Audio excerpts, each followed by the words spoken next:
Good morning, Algebra. Rise and shine. Happy to see you. Hope you had an excellent Thanksgiving and a nice, little break from school there. Um, we got 3 weeks until Christmas, which is awesome, awesome, awesome. I wrapped some presents. They're over here under my tree. Take a look. See. Oh yes, very beautiful. I know. I know. Um, my kids wrap some of them. I'm actually like quite a terrible rapper, like of presents, not of music, obviously. Um, but I mean that doesn't really make sense. I feel like math teachers should be a pretty good rapper of presents. It's like very spatial sense. It's like surface area. Oh, whatever. We are solving systems, and like I said, I would probably like to get this test in. I still don't have any real news on midterms and what's going to happen there. But just rest assured that when I do, I will let you guys know all about that. Thinking about maybe a little quiz on systems of equations on Wednesday. We've learned graphing, we learned substitution. Today we're going to learn elimination. Oh, we talked about inspection too, right? If they have the same slope but different y-intercepts, they have no solution. If they have the same slope and the same y-intercept, then they have infinite solutions. And if they have different slopes, then they're going to cross somewhere. They're going to have one solution.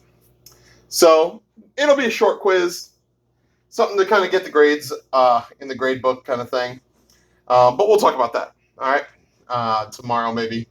And then, yeah, I think we'll be okay. We'll see how elimination goes. So elimination, let's say you have them set up something like this. 2x minus 7 equals 18.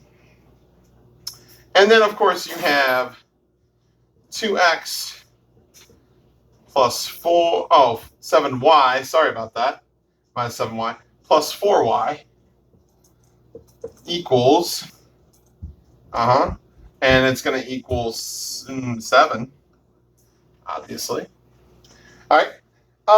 This is a really good example of maybe something that I would want to eliminate. Now, let me explain what my thinking is here. None of them look super nice to change to substitution and then plug into the other one, right? There's no like just one step and then let's go. Obviously, neither one's in slope-intercept form, so I probably don't want to graph them. However, what I do notice about them is they are set up the exact same way. And that is important if we want to eliminate. We have our x terms, we have our y terms, we have our equal signs, and we have our constants. And if that's true, if it doesn't have to be this form, but as long as they're set up in the same way, we can do this thing called elimination. And it also helps, we also need one of the coefficients to be the same.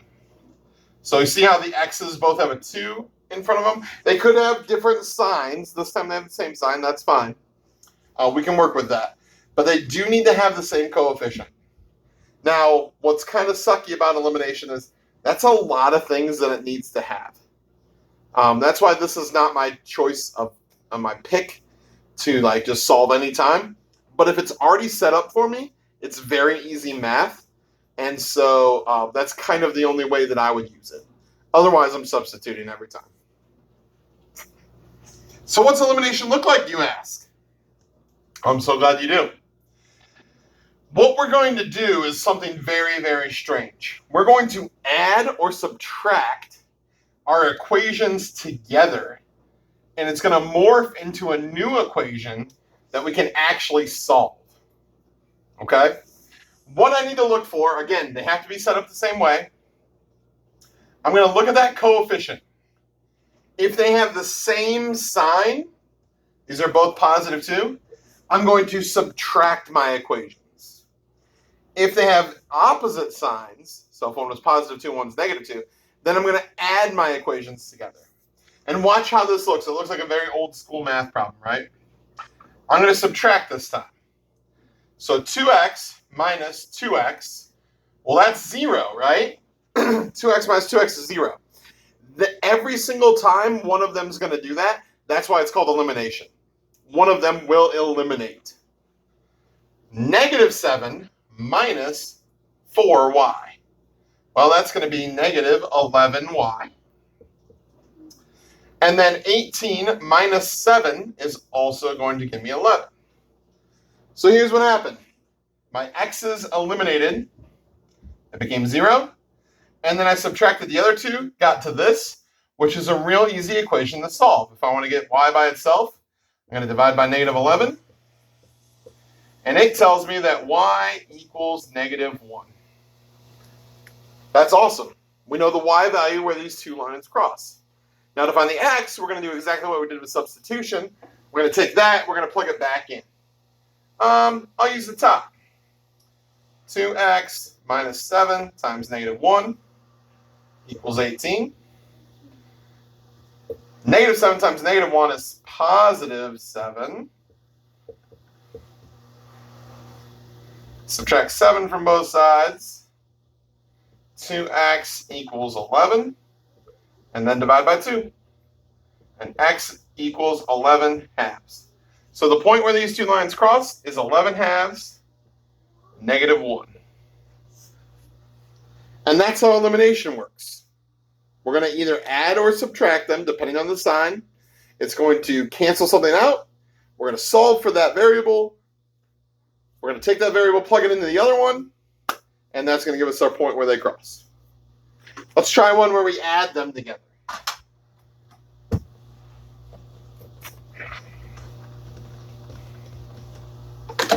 So let's say we had 6x minus 4y equals 25. And let's go 4x plus 6, nope, plus 4y equals 35. Okay? So I'm looking again on my test. I'm just going to see a system. In my brain, I'm going to go the same way every time. Is it set up to substitute right away? No, it's not. Are they in slope-intercept form? Nope. Nope, they're not. Could I eliminate? Are they written the same way? And do one of the variables have the same coefficient? Well, the y's do here, right? They both have a 4. But their signs are different. That's okay. Because the signs are just going to tell me if I add or subtract them. So since these both have a 4, I'm going to look at their signs. They're different. That means this time I'm going to add my two equations together. When I morph these together, I'm going to add. So 6x plus 4x is going to give me 10x. Negative 4y plus positive 4y is 0. There's my elimination step. That will always happen. If it doesn't, you're doing something wrong. 25 plus 35 is going to give me 60. Sweet. Now all I got to do is solve this equation. Divide by 10. Divide by 10. And x equals 6.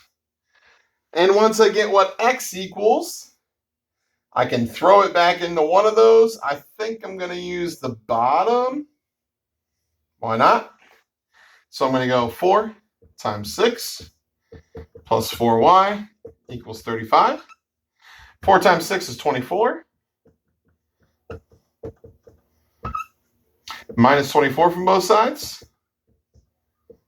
We got 4y equals, what is that, 11? And 11s just keep popping up. I'm not doing that on purpose. Divide by 4, and that's not going to simplify. It's just going to be 11/4. So the point where these two cross is going to be the point 6, 11/4. And that's basically elimination. Like I said, it works the best when it's completely set up for you. And I think what I'm going to do is I'm going to talk about ones that are not set up for you tomorrow. and just let you kind of mess with just basic elimination, and then we'll go from there. So maybe a quiz more like on Thursday. Maybe not Wednesday. Maybe that's a little too soon. Jumping the gun here. That's okay. All right. So anyway, that's kind of the gist of what this is going to look like. I'm going to let you guys go ahead and try some. Let me know. I have office hours today, so if you want to jump on. I know they're earlier than they used to be. Some of you might still be in your jammies then. But, it's definitely worth waking up for.